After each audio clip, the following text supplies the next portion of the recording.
Hello. Ito naman yung isa nating variety ng lemon. Galing to kaila kaila Bro Aldwin Mendoza eh. To sa kapitbahay nila, nakita ko pala. Ang daming bunga. Kaya pumutol ako ng sangsanga, humingi ako. Gumagaling na ako sa pagga-grap. Ayan. Madaling salita. Nakabuhay ako, nagkaroon ako ng successful grab. Kaya lang hindi ko alam kung anong klaseng lemon, parang pabilog siya. Tanim lang to sa 16 liters eh. Siguro kung ito ay nakadirect sa lupa. Ang kapal ng bunga nito kasi dito nga 16 liters, ang daming bunga, ayan oh. Pero parang siyang pabilog. Oh. Dami oh, lumalaylay yung sanga sa dami ng bunga niya. 4, 3, isang sanga. Dami nalaglag dito. Siguro kung ito ay talagang nakadirekta sa lupa.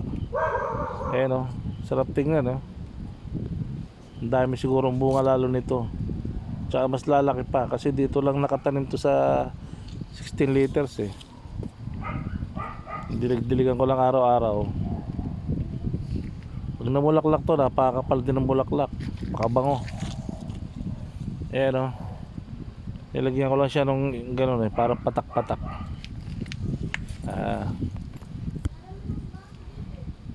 DIY na patak-patak.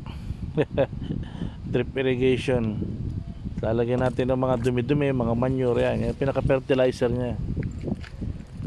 Chicken manure, rabbit manure. Ayan, nakakatuwa oh. Ang daming bunga oh.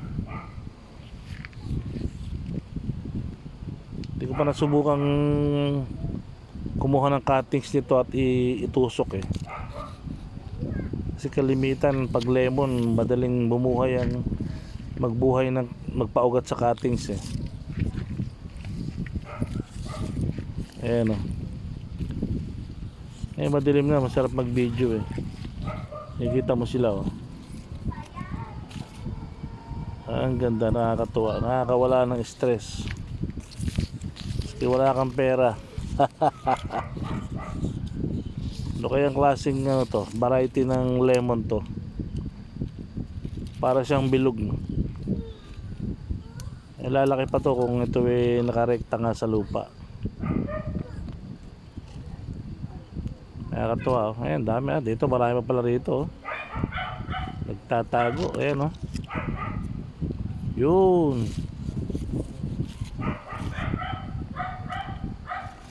Ang lemon. Hindi siya oval eh, parang pabilog. Hindi